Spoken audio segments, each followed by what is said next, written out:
welcome back to the Creative Endeavor Podcast. This is a podcast bringing you inspiring stories from creative professionals from around the world.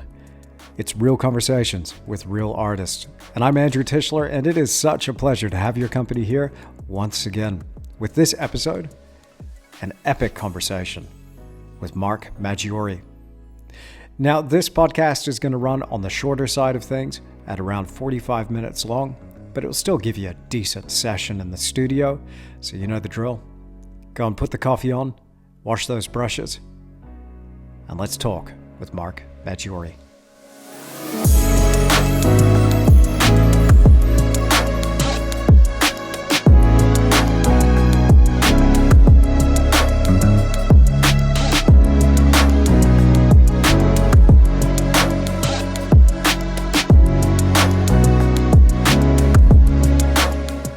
Now, Mark Maggiori was born in France, but he now lives in Taos, New Mexico, and he draws inspiration from the American West, painting cowboys and American central landscapes, some of those interior views that you might see on a dusty old Western film. I'm blown away by his work. It's got a real strong, almost a graphic quality to it. Slightly stylized in a way, but these look like massive scenes that you would see in an epic Western movie. I wanted to ask Mark all about his work, about his art, his inspiration, but also the business side of things as well. There's a post that he made recently on his Instagram that I really wanted to pick his brain about. And it was just a photo of the back of a van with those doors open and floor to ceiling jam-packed full of tubes of limited edition prints.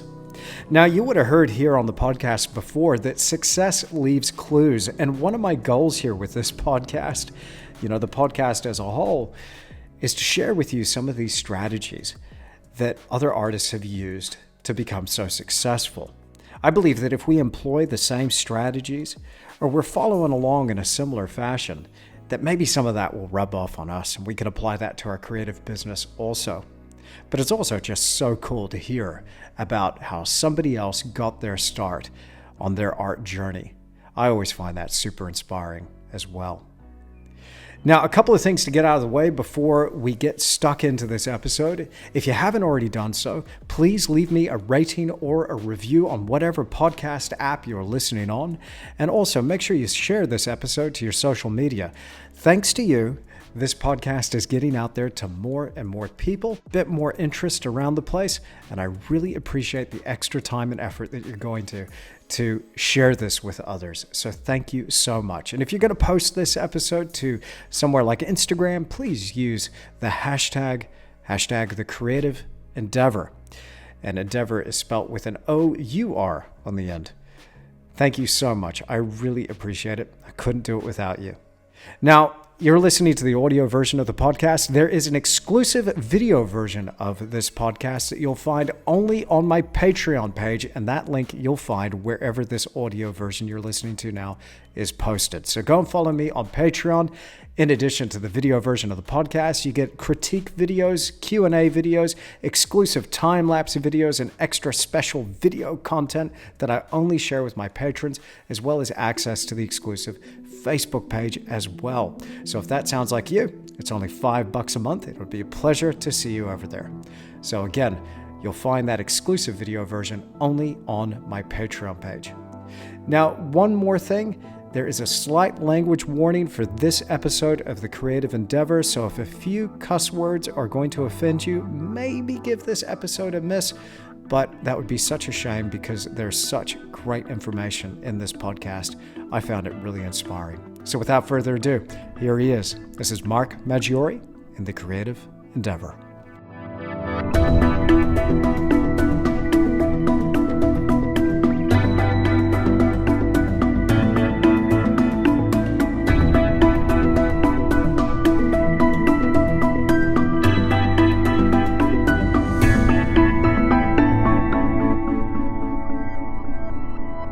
Mark Maggiori, welcome to the Creative Endeavor Podcast. What an absolute pleasure to meet you. Hi, likewise. Finally, it took a while. A little while, but it's great. It's great to have a chance to connect. So I'm talking to you now. You're in LA, you're at an Airbnb, you're by the pool, you're relaxing. So we don't get to see your studio just at this stage. But No, but I'm working in this house, but it doesn't look as cool as my studio in Taos, that's for sure. yeah, I tell you what, man, that studio that you got in Taos, that is next level. Taos is like, it's an amazing place. I still have fond memories of Nikolai Fetchin's studio and being there, and it's just an amazing place. So no wonder you've kind of struck inspiration gold there. That's really awesome.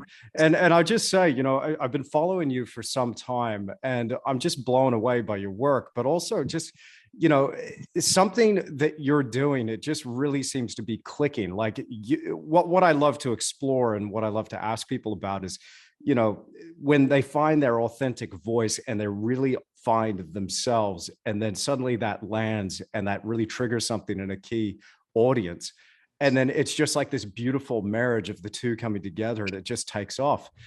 Let's kick us off here, Mark. I'd love to hear about how this journey started for you. Can you take me back to the beginning of when you first found your artistic feet? Yeah, that's definitely a long story, especially because it hasn't been a one like simple road, with a sign saying painter this way, just follow the line.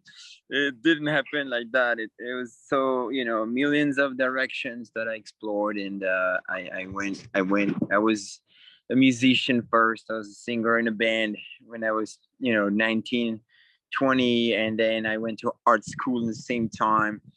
And then from art school, I graduated art school, and then I was gonna work with Disney Studio. But then I started to do music videos in 3D back then, doing modeling and storyboard and directing stuff.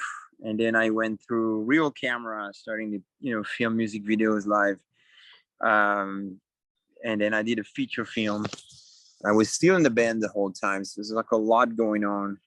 Between 20 and 30, I did a lot. And then yeah, I think when I came to America, because I was coming here a lot from France to shoot music videos. But the more I was coming here, the more I wanted to be here, and I wanted to be a director here, direct stuff, and do feature films. So when I finally moved here, I realized how difficult that was, and I was just a French guy, and that everybody in LA want to make movies. And so I was like, wow, that seems difficult. I don't have the connections. My parents are nobody.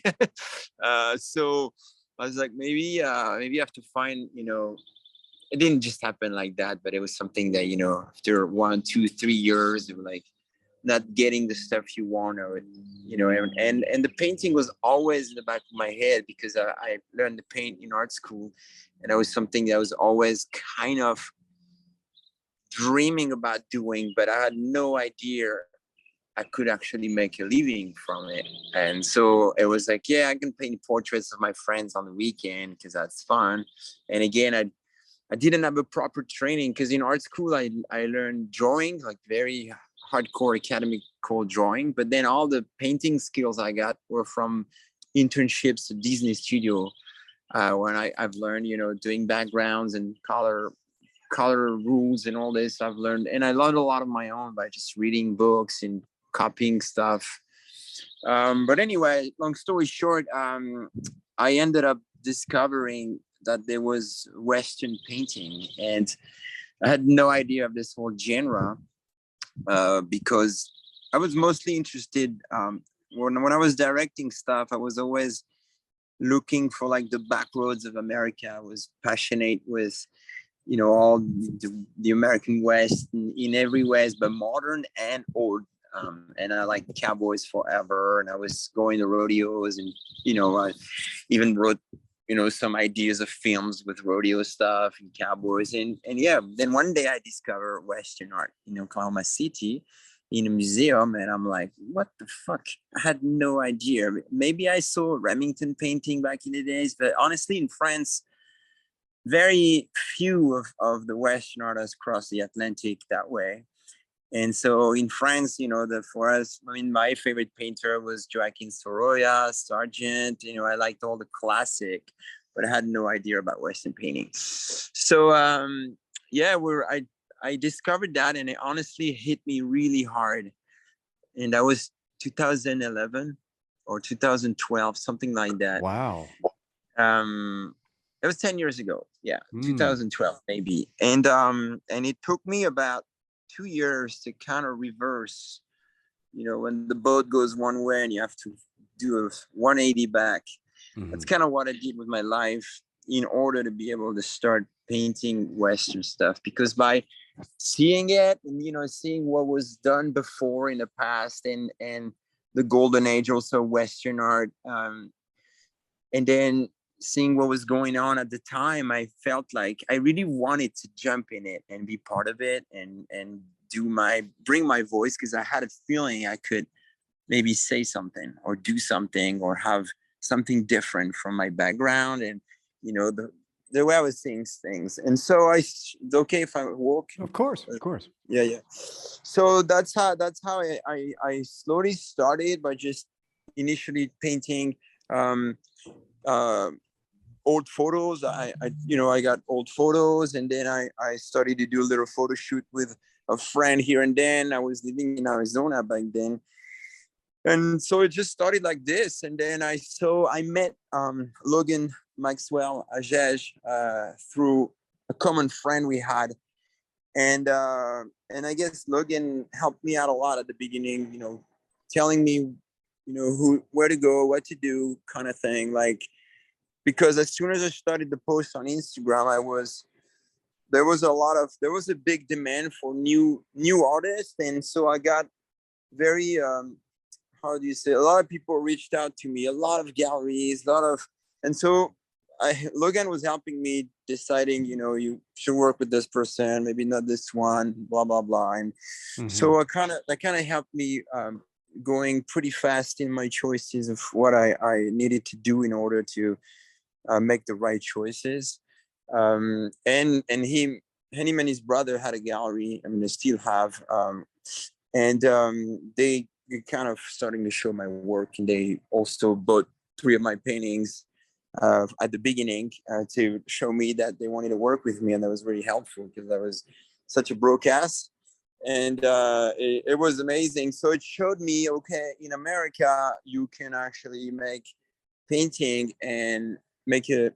I didn't know if I could make a living, but you can actually make money somehow, because in France there is no way. I mean, I don't know personally, maybe one or two, but artists that are doing realism painting nowadays who are making a good living in France, I don't think so. So it's all about contemporary art and concept and stuff. And so I was really, as a younger artist out there, I didn't even want to try to like make this as my main activity. Like I said, it was like, oh, it's cool in the weekend, but it was too dangerous. I already had kids and stuff. I couldn't take a chance to do that. So Right. thanks America, because it definitely gave me the opportunity to do that. And then very quick it became my only thing, and I didn't have to do any more music video jobs or anything. I dropped everything else I was doing in about 4 or 5 months, and I could pay the rent, and everything was just painting. So it got really fast, Wow. and I'm super grateful for that. And Mm. of course, as you probably know, Instagram has been a blessing the whole Hmm. time. Hmm. Yeah, that Instagram. So in the years that I've been following you, like that Instagram has grown just so rapidly. What are you sitting at now? A few 100,000 at least. Like you're near half a million, I aren't think you? I have like, yeah, 340 something thousand, And almost so 350,000. how would you say? Let me ask you about Instagram specifically. How would you say that is an integral part of your business? Because did you find that as the followers started to come in, that gave you either more leverage in the art market, or were you starting to sell more direct? Do you do direct, or is it just through a gallery or an agent? Yeah. Well, so here's the thing. my feeling again, like what Instagram brought. Mm. So I think it was the 2005, 2006. So I was directing music videos. I was still in my band. We were touring and all. And I kind of did an attempt of painting. I put together, a few series of paintings of women, friends of my ex-wife back then. It was very classic French stuff. Um, and I worked, I remember I rented a little place in Paris to work. And for like a year, I was most of the time alone in that studio. And it didn't bring anywhere, didn't bring anything. Nobody, I mean, maybe I sold one or two paintings, but I realized it was a very lonely life. And comparing to what I was doing with my band and always being with so many people, and I was like, wow, it's tough, like, to be an artist. And then I remember I did a little show, and people just come in and barely look at the art. I mean, they look 5 minutes and then they drink and talk and they don't care. And I thought it was very hard. I was like, shit, this is you put so much, your heart, your time, your soul, and then people just pass in front of it. So kind of, it was a little discouraging, to tell you the truth. And what I found on Instagram when I started, so that was when I started to do Western painting. I opened an account. It was like early 2014. Um, I realized, even if at the beginning I had 40 followers, 70 followers, 100, just to like posting a little drawing and having a few people commenting or say, oh, I love this, or this is cool. I thought it was kind of very encouraging. And all of a sudden, you're not alone in the room. There's other people that are interacting. I was discovering so many other artists. We would exchange stuff. Um, and at the beginning, it was so thrilling. I was like, wow, that's, all of a sudden it becomes like a group thing. And I really need people. I'm a loner when I paint, because that's what we need to do. But I like to be with people. I like to interact. I can relate. Yeah, Yeah. Yeah. I love that. Mm. It's important. Humans are social creatures. Yeah. And so it was very, very encouraging at the beginning. It really helped me transitioning to have that community that was building. And of course, so at the beginning I was only with galleries, but right away I told the galleries I was gonna just do paintings with them, but all the drawings and little sketches and stuff like that, I would just sell them straight through my Instagram. And so that always been the case for now 6 or 7 years. Every time I post a drawing, I have somebody, or several people contacting me, and I sell it first come, first serve. And I've always done that. It's nobody, and no, how do you say, yeah, no galleries have sold my drawings so far. I kept this always because I like to be in contact straight with collectors. And I've done that more and more. And so for paintings, again, it's a very different market. And I'm not really selling paintings straight. I still work with one gallery. Mm. But yeah, other than that, then the print stuff is also something that really became a game changer, because the print sale became such a big thing. And I really appreciate the opportunity that it gives to anyone to acquire a piece of art. And to, I would always tell people, it's, collecting art is hard. Like, it's beautiful, when you see a nice collection, it's amazing, but it takes a lot of time. And it also requires to sharpen your eye and your taste and all that. And before you're going to spend a couple of thousands of dollars on an original piece of art, I feel like starting with collecting prints helps people to understand what they like, what fits their taste, what they like to live with. Because at the end of the day, we just live with art. And so it's better to spend just 100, 200, 300 bucks on a print, and then after a year or two, if you're not happy, you can change it, you can give it to your friend, whatever. It's not the same as a big painting. And then I noticed that usually people start with prints, and then I try to get a sketch or something else, and then eventually I get a painting. So it's also a very good gate, a bridge to start collecting more. it's another source of income who allows me to paint less without the same pressure of just painting and painting, because as you know, um, the demand of painting is always like people like you for something, so they want it over and over, and it's a very dangerous thing because you don't want to overdo yourself, you don't want to become a gimmick of yourself, and so I'm always trying to balance that and make sure I'm still painting things that are exciting me, not really paying attention of what people want. And I think the print kind of give me that freedom to, just do whatever I want. That's amazing. I've got to say, there's a post that you made recently that just blew my mind, and it's that shot. You'll know it. And for the video version of this podcast, I'll cut it in here. But it's that van just full of tubes of prints. And I got to say, man, when I saw that, I was just blown away. And I mean, I don't. We've just met, all right, but I was looking at that just going, way to go, Mark. That is so cool, bro. That is so cool. Because I mean, that was insane. So I imagine a lot of those people would have found you from social media, but it was just incredible. So tell me more about that experience in terms of like, did you just start like outsourcing that, or did you find somebody straight away? You found an outfit and you went, because there's a lot of people that have asked me in terms of printing my work. It's like, okay, how does that whole process start? I mean, for me, I've tried all sorts of different ways. I'm that close to buying my own printer. Yeah. I understand that.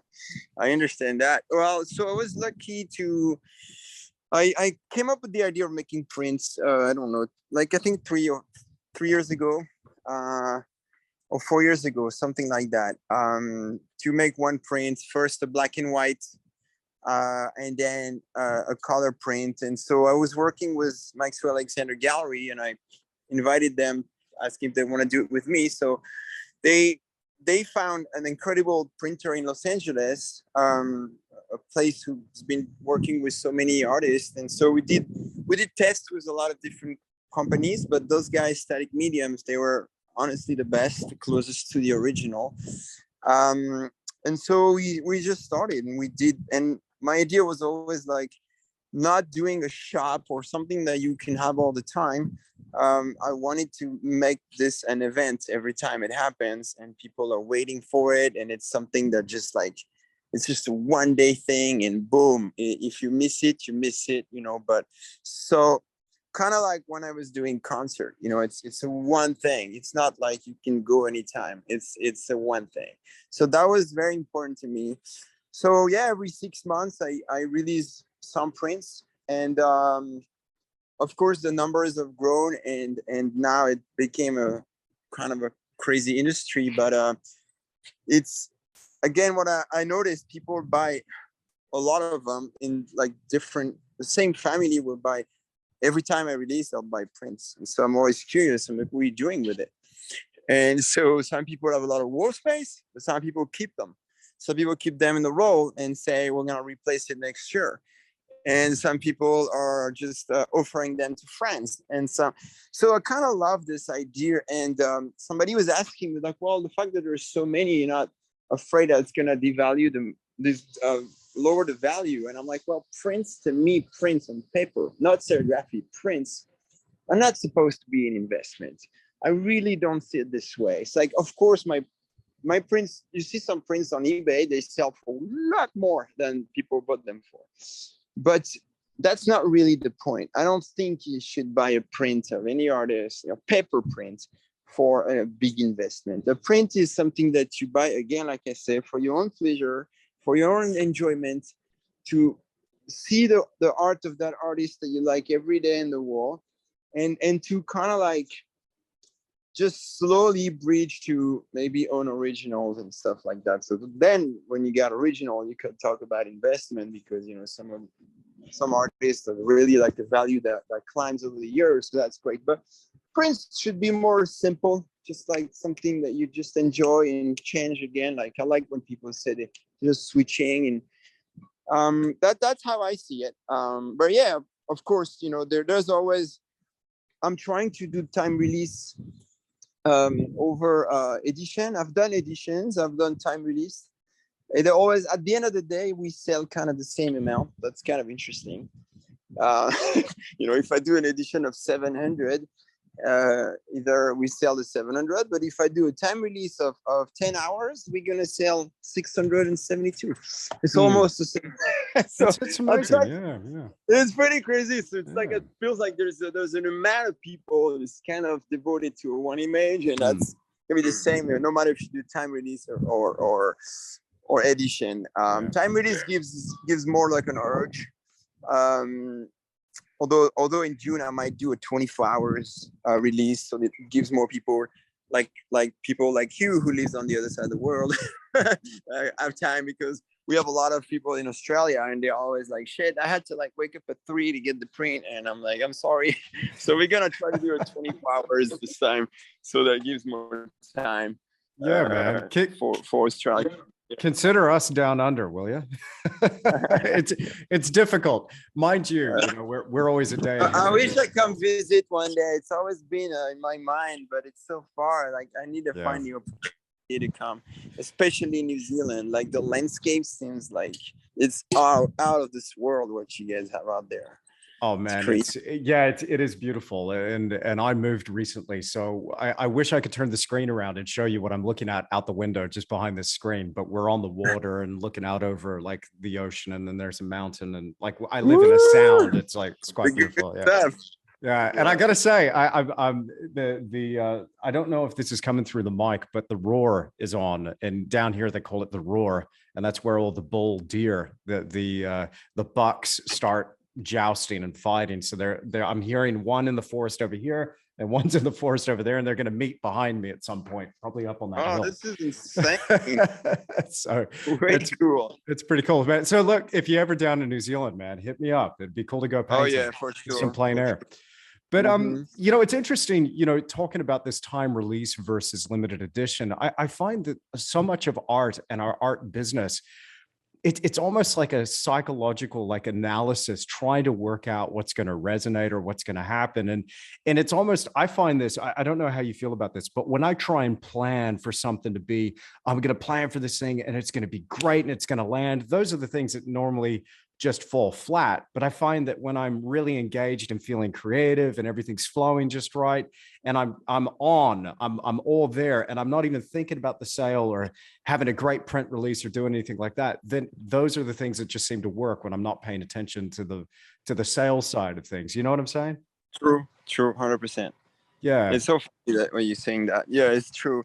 I've sometimes noticed that with I mean, I don't know if you noticed, but Instagram changed their whole algorithm 2 months ago. Now nobody sees nothing anymore. It's kind of weird and it's scary. I don't understand why they did that, but I used to have 40,000 likes, and now I sometimes have 2,000 likes, and I'm like, what the fuck?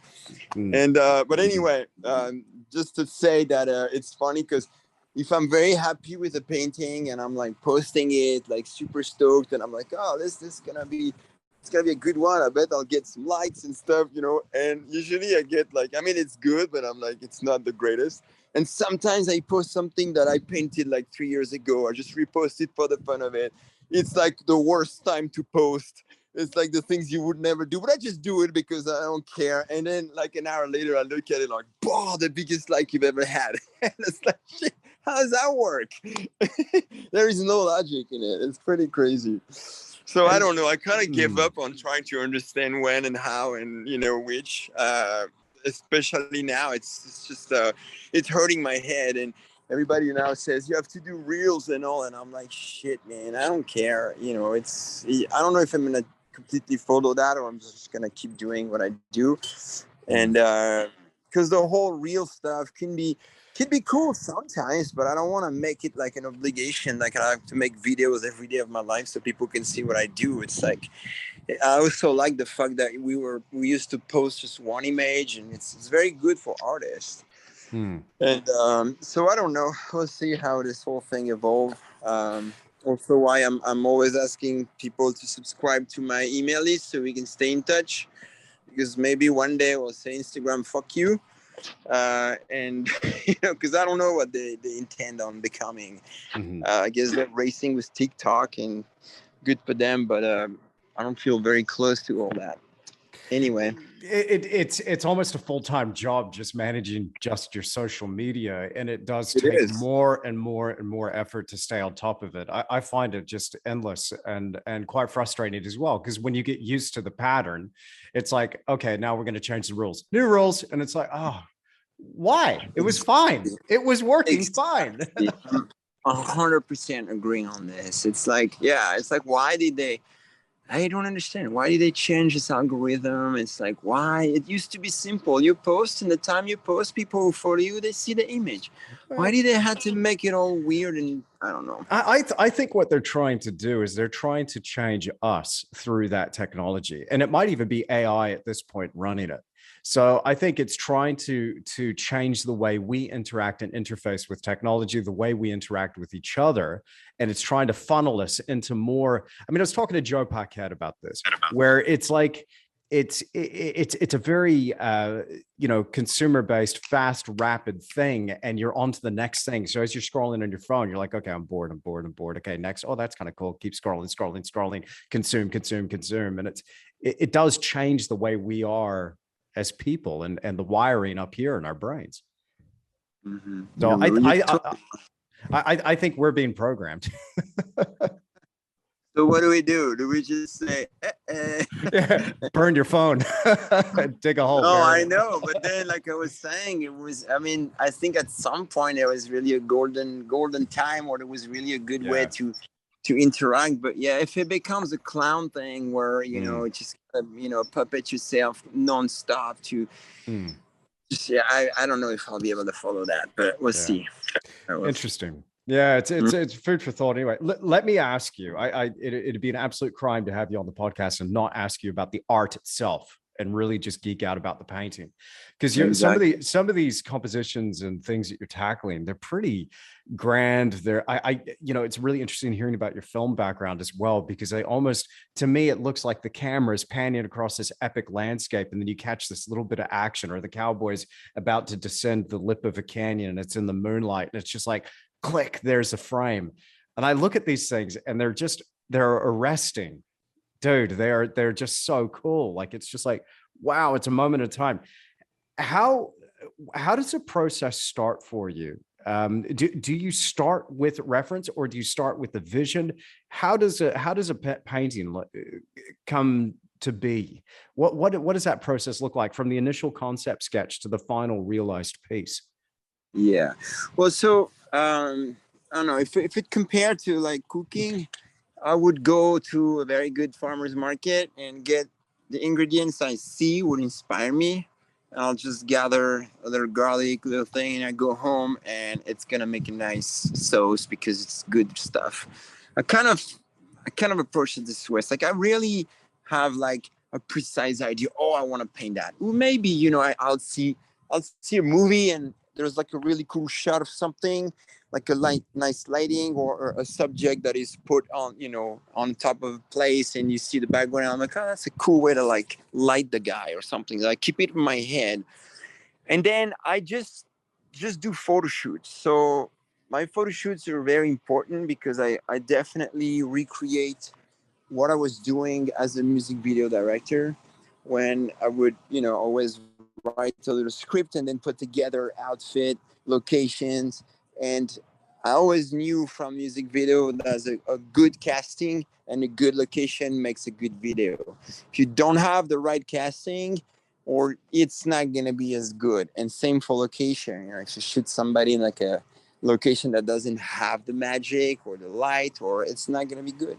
So when I go shooting, I'm always making sure I have all these things together, and good horses, good people. I intend to like make sure I know the people, I connect with them, and then we go shoot.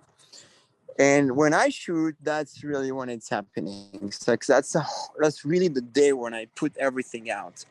Like my whole energy comes out when I'm on the shoot, because I'm in my element. It's like nature. People are all over moving. There's horses. There's stuff going on, and you have to be on the magic moment. So that's when I do photos, and while I'm shooting, I sometimes know, oh, this was it. And even if you're in the action, and at the end of the day your head is spinning, you're like, wow, so many things happen. You usually remember those 2 or 3 instincts that give you the right image. And I don't know, like from a photo shoot, if I shoot like 2,000 photos, I'm gonna have maybe 4 paintings that are really strong, if I'm lucky. Um, and so yeah, I do that, and then go home, look at the images. For many days I go back to it. I'm kind of selecting slowly, just putting stars. Sometimes, like I said, there's a one and it's like, boom, okay, this is a painting. This pose is perfect. The guy, the horse position, everything. um, and so I do that, I put it aside, and sometimes, I mean, most of the time I sketch it to make sure, when I draw it, it kind of like, it comes through, like, oh, actually it was a good photo, but the lighting when I draw it doesn't, I don't feel it, and sometimes I feel it very well. And so then I really put it aside, this is painting, and then I start thinking of landscapes that I'm going to put in the back, because it's very rare that the landscape is actually the one that I'm going to use, because it's, yeah, it happened, I did it. Sometimes I had really cool landscape or lighting, but most of the time I like to play with the landscape to make it even more dramatic, even more crazy. And I've been traveling the West a lot, so I have thousands of pictures all over, from like everywhere. So I'm usually matching. If I shot in Arizona, the cowboys are dressed like Arizona cowboys. They have the outfit that goes. I look for references around Arizona, maybe Utah. Um, and I try to always match the environment. Same for Native Americans, whatever the blankets they will wear, they have to, match the environment, making sure, it makes sense. So this is it. And then when this can take forever. Like sometimes I spend weeks just, and I don't have time. So sometimes I just take 2 hours, 1 hour. I sit on my computer, I go through references. I'm like, oh yeah, this was cool. I remember I painted this. And also every time I go on location to take pictures, I do a little plein air too. So I kind of like digest the environment, and I have it. So then the photo will make sense. I remember I have lots of little sketches in color that I did outside to, make sure I have the contrast and everything. So some people don't understand that, like when you paint from photos, I mean, nature is completely different. So there's an adaptation you have to do. You can't just paint the photo because the contrasts are completely different. Even though I like to play this route because of my film background, sometimes I like to push my painting to look a little more like photos in terms of contrast than just impressionism. And I do like it, but I do it in purpose. I do it because I know what I'm doing. So yeah, that's how it happens. And then I just go on the painting when I have my old composition on Photoshop and I'm happy, then I just go on a canvas. It's really interesting to hear you say like how many photos as well, like you're going through like that. A reference file for you is Yeah. massive. Like, bro, you must be filling up hard drives full of photographs. Oh yeah. It's Yeah, and incredible.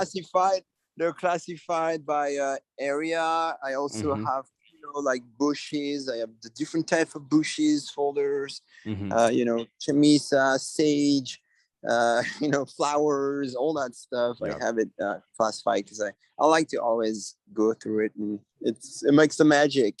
Yeah, it's amazing because I can just imagine, you're painting these horses crossing a river, and it's like, no, we need some mesa behind that. So we'll drop I that know. in there. Let me get into the thundercloud file. Okay, let's get a big thunder top behind that mesa. Okay, oh, now we need some Exactly. bushes in the composition. Well, I'll get into my sagebrush and my prickly pear. Okay, now we No. got a painting. We're good to And go. to tell you the truth, I sometimes it happened to me to go Mm, back on a location to mm, get the right lighting to match the photo I had. Because say, mhm. I'm like, oh, in that composition, that mesa would be perfect.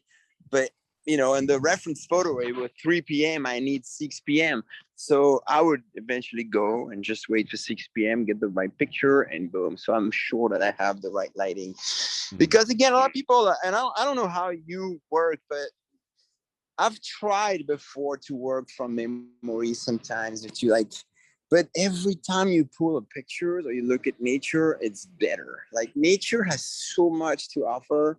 And so I always love to look at references. It just inspired me to, I don't feel the need to just go from memory. I don't think I'm good enough. And I've seen one guy that I knew when I was younger who was working with no reference, but I think he was from another planet.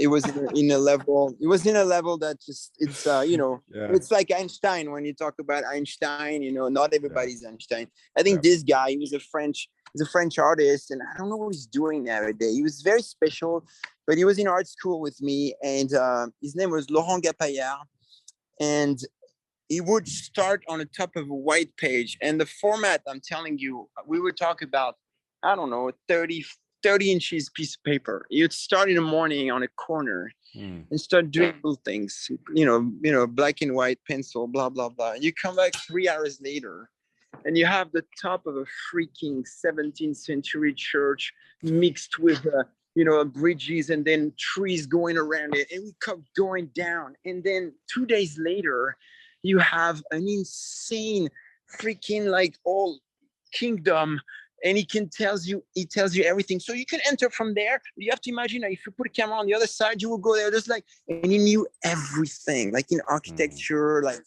Gothic casserole, like everything. That's So this amazing. guy was from another planet. There's still some of his work online, not much, but I'll send you a link. It's worth looking at it. I actually have a really hard time pulling anything out of my memory.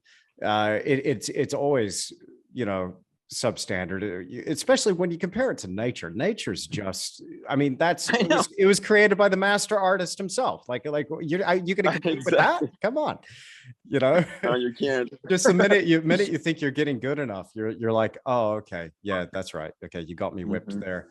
But I find though what does help the memory and the recall and just kind of drilling the fundamentals of what nature does, plein air is pretty helpful for me. Do you It paint is. much plein air at all? Oh yeah, a lot, a lot. Brilliant, brilliant.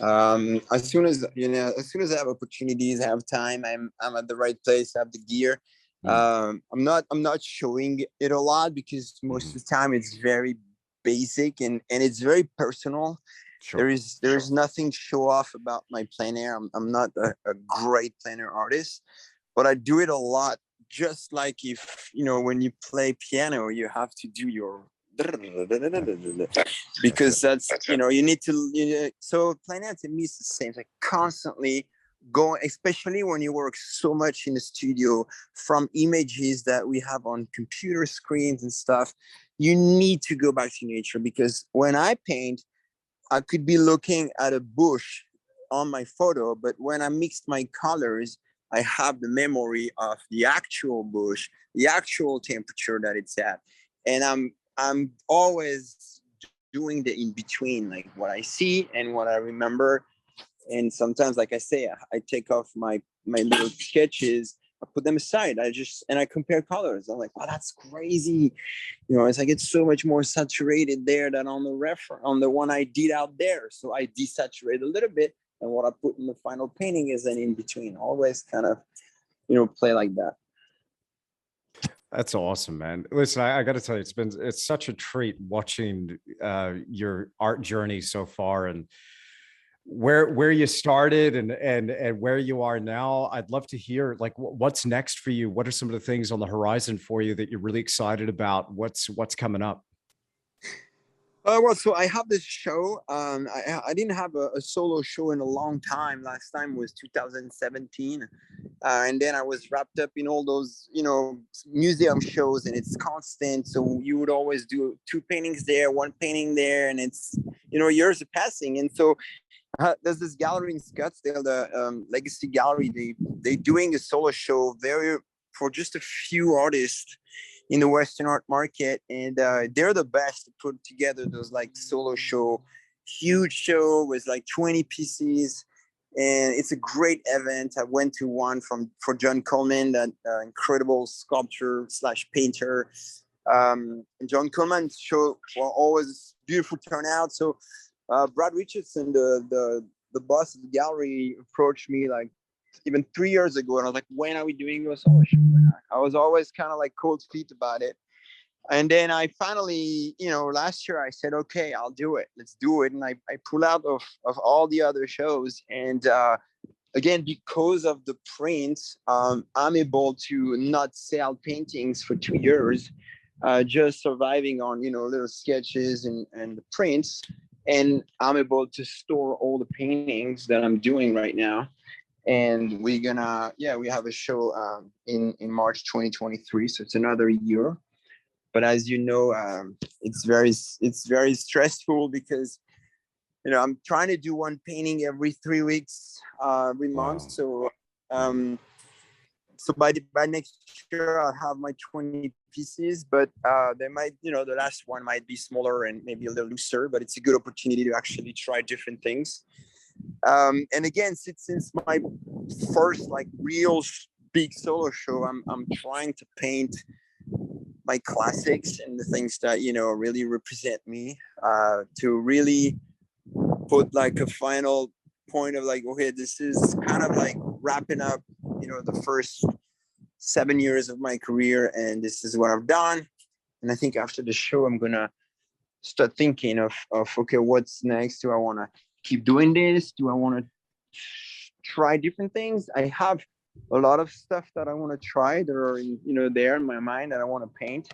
And like I said, I don't want to just paint certain things because I know that's what sells. And I know there's a big list of people who still want, Mark Maggiori paintings with big clouds and stuff. Just there's a lot of them, but they're gonna have to wait.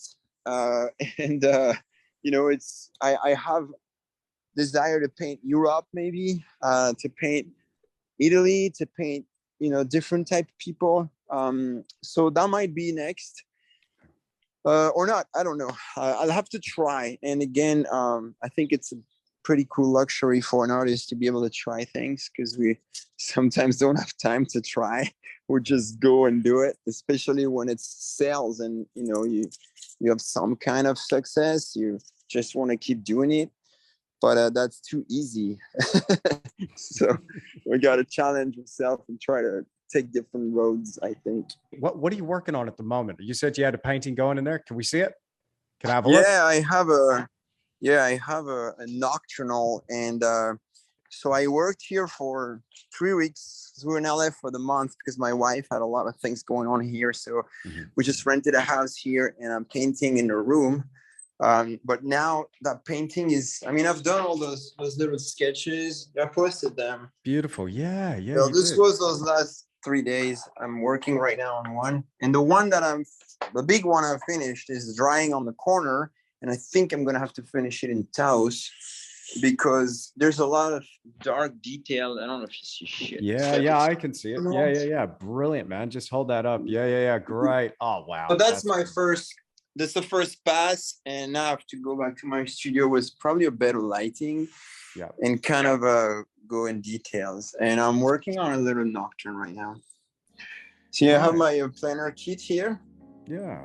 And so that's my setup. Well, Mark, what a pleasure. Thank you so much for being on the podcast, even though it's a short one today, but I just really appreciate your time. Thanks for being here. Well, thank you so much for having me. And I hope it was good. And I can't wait to listen to it.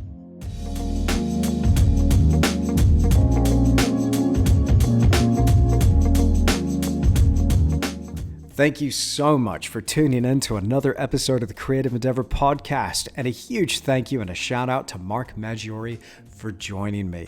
Make sure you follow Mark on Instagram. He can be found at Mark Maggiori, all one word, and that last name is spelled Maggiori,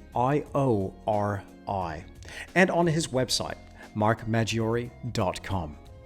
I really appreciate when an artist like Mark comes on the podcast and shares their story with us. It's just so inspiring.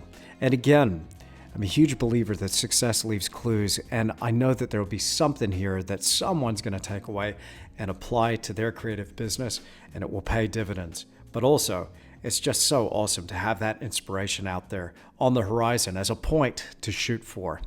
Now, if you get something out of the podcast or you really enjoyed this episode, then please take 1 minute to just leave me a rating or a review on whatever podcast app you're listening on. And make sure you share this to your social media and use a hashtag, #TheCreativeEndeavor. I really appreciate it. Thank you so much. And thanks for being here. It's awesome having you on board. I look forward to being with you again very, very soon in another episode of The Creative Endeavor.